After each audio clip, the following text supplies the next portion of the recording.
La méthode No Yo-Yo by Beauty Sané vous présente ce programme.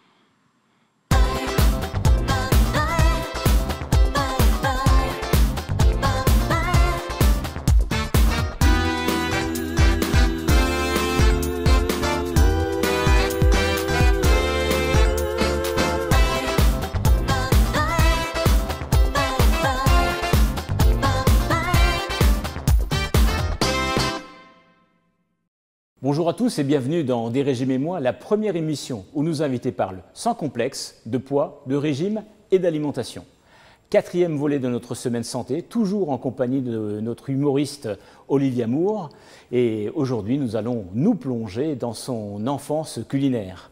Olivia, bonjour. Bonjour. Comment allez-vous? Toujours très bien. Toujours très bien? Oui, ça va. Prête pour partir dans le fait de se plonger dans votre enfance? Oui. Parce que, en fait, vous êtes une mère indigne, peut-être que vous ne l'avez pas toujours été, que mère indigne. Vous avez peut-être été également une enfant terrible. C'est pas impossible. C'est ce que nous allons découvrir maintenant. Donc, vous étiez comment toute petite, en fait? De quoi? De caractère? De caractère, oui. De caractère, très curieuse. Ma mère me disait toujours, tu seras concierge au Ritz. Eh bien, donc, on va vous découvrir en photo. Voilà, vous avez quel âge? Oh, je dois avoir 5 ans à peu près. Ouais. 5 ans. Ouais. Vous avez passé votre enfance dans quelle région, en fait? À Paris. Ça, c'est une photo de vacances, mais... Vous êtes parisienne? Je suis une parisienne, ouais, vrai de vrai. Une vraie de vraie? Ouais, ouais. Et vous êtes toujours restée? Et j'y suis toujours restée, oui. J'ai fait un stage en cabinet d'avocat à Bruxelles, voilà, ce qui m'a énormément plu, mais voilà. Vu qu'on parle de souvenirs, quel est votre premier souvenir gustatif ou olfactif que vous aviez quand vous avez... Quand j'étais petite. Oui, quand vous étiez petite. En fait, j'aime énormément tout ce qui contient de l'amande, de la fleur d'oranger. Enfin, je suis très... bref, je suis très gâteau orientaux, quoi. Voilà. Est-ce que vous aimiez ça déjà toute petite? J'ai toujours aimé ça. J'ai toujours beaucoup aimé ça. C'est un souvenir qui vous est resté? Oui, exactement. Ouais, pour moi, c'est vraiment le goût de l'enfance. C'est ça. Donc les baklawas, trucs comme ça. J'ai une passion pour ça. Mais vous n'êtes pas d'origine Mon père est né en Tunisie ici. Ah, d'accord. Voilà. Ce qui explique cela. J'ai un peu de ça dans le biberon. De toute façon, la cuisine méditerranéenne et orientale, globalement, c'est mon truc. Hein. J'adore ça. Vous adorez ça? Ah oui. Dans votre enfance culinaire, c'est qui cuisinait? Ma mère, essentiellement. Et parfois mon père, pour les pâtes du dimanche soir, il s'occupait de la sauce tomate. Parfois. Parfois. Plus maintenant, je crois. Mais... Et même dans les plats orientaux, c'est plutôt ma mère qui cuisine, oui. Ah ouais. Ouais. C'est ma mère qui fait le couscous. Et elle le fait bien? Elle le fait très bien. C'est sa spécialité. Et ça, on se déplace du monde entier pour le couscous de ma mère. Donc ça, c'est vraiment un souvenir d'enfance très profond. Assez marquant, ouais. Ouais. Un autre truc, c'est le couscous. Enfin, ça s'appelle pas comme ça. Ça s'appelle le couscous sucré, mais ça porte un nom très moche en français. Ça s'appelle le masfouf. Et voilà. Et c'est très très bon. Enfin, ça fait avec de la graine de couscous fine. Voilà, des amandes grillées. Dans mon souvenir, il y a des raisins secs, de la fleur d'oranger et autre chose que du sucre roux. Et voilà, c'est un truc que j'ai appris à faire avec mon grand-père en fait. Et ça, c'est un plat auquel je tiens beaucoup. Et ça vous fait voyager en fin de compte? Oui, voilà. Oui, ça me fait voyager. Puis voilà, ça c'est un vrai souvenir d'enfance, voilà, qui est attaché à une personne à qui je tenais beaucoup. Donc, voilà. Mais bon, le nom est moche. Hein.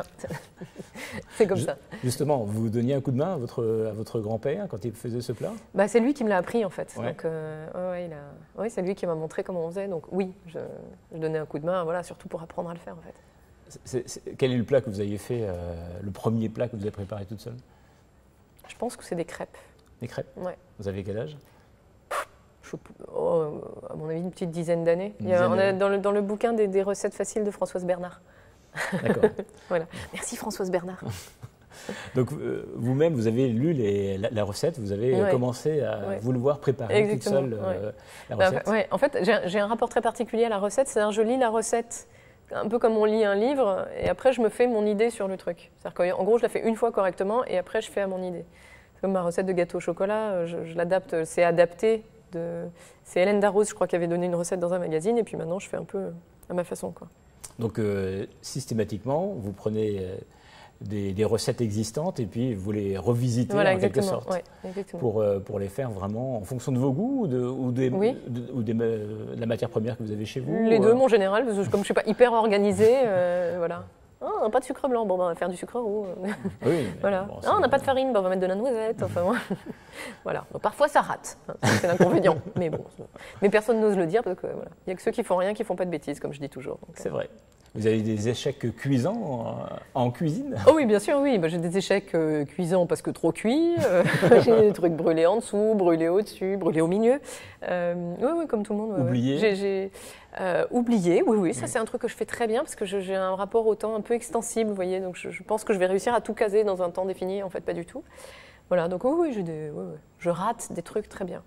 Je rate très bien certaines choses. On peut dire que vous aimez faire la cuisine? Oui, j'aime bien en plus. Franchement, j'aime bien faire la cuisine. Voilà, après, je suis pas non plus. En fait, j'y consacre pas suffisamment de temps. Voilà, je suis pas très patiente, je crois. Ou peut-être pas suffisamment concentré parce que c'est amusant au départ. Aussi. Et après, on repart sur autre chose. Il y a un peu de ça aussi. Oui, c'est ça. Oui, c'est ça. Non, mais moi, je suis très bonne, vous savez, sur les grandes lignes, quoi. Je suis pas bonne sur le détail. Et c'est pour ça, c'est pareil partout, sauf dans le spectacle. C'est le seul endroit où je suis vraiment précise et rigoureuse, c'est dans le spectacle, surtout. Mais sinon, tout le reste de ma vie, c'est ça. Donc, j'ai des vêtements avec des taches, j'ai des looks improbables. Voilà, je me maquille d'une façon totalement fantaisiste. C'est-à-dire que là, vous me voyez bien maquillée, mais vraiment, c'est très rare. Voilà, tout est comme ça, sauf dans le spectacle où là, tout est carré. On sait que vous cuisinez beaucoup de pâtes. Quand il s'agit de faire des sauces, c'est vous-même qui faites les sauces? En partie, oui. Je fais comme pour les recettes. Je pars de l'existant et ensuite, j'adapte et voilà. Mais Olivia, ce que je vous propose, c'est qu'on fasse un test sur les sauces toutes prêtes à l'emploi pour accompagner les pâtes.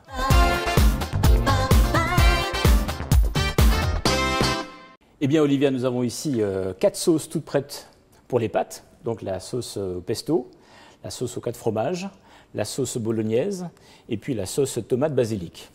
Alors, est-ce que vous pouvez nous classer ces 4 sauces de la plus calorique à la plus light? Ah, c'est intéressant. Alors, laissez-moi réfléchir, parce que je suis un peu une experte de la sauce. Donc, de la plus light à la plus calorique ou de la plus calorique à la plus light? On s'en fiche. De la plus calorique à la plus light. À la plus calorique. Alors quelle est selon vous la plus calorique?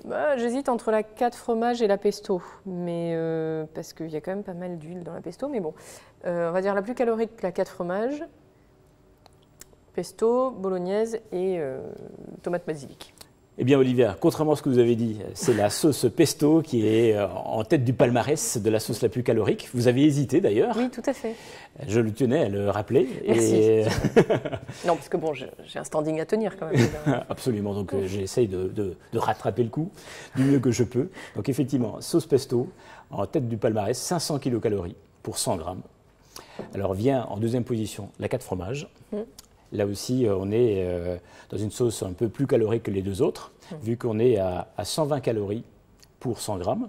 Donc, beaucoup moins. Ah oui, vraiment moins calorique que le pesto. Voilà, beaucoup moins calorique. Tu es un traître, le pesto. Tu crois qu'avec ton basilic, on va penser que tu n'es pas gras, et en fait, si. Exactement. Et nous avons donc ensuite la sauce bolognaise qui est à 100 kilocalories environ pour 100 grammes.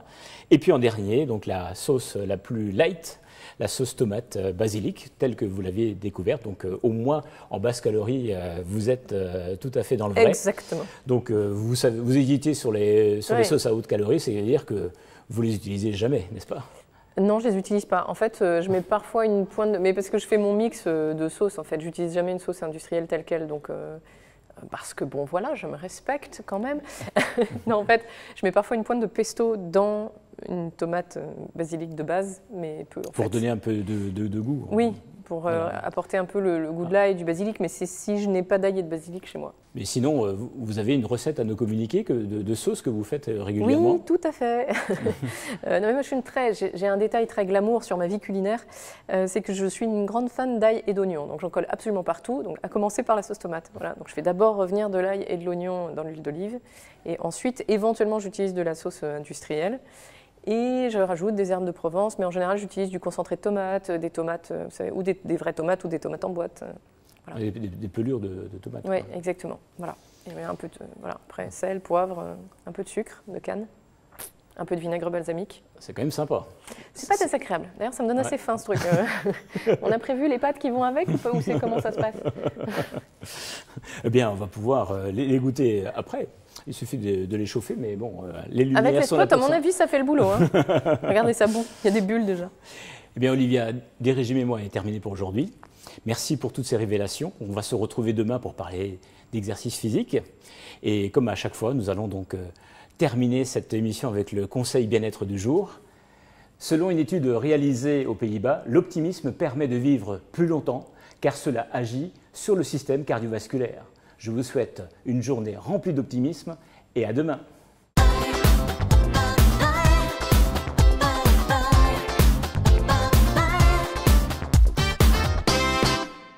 La méthode No Yo-Yo by Beauty Sané vous a présenté ce programme.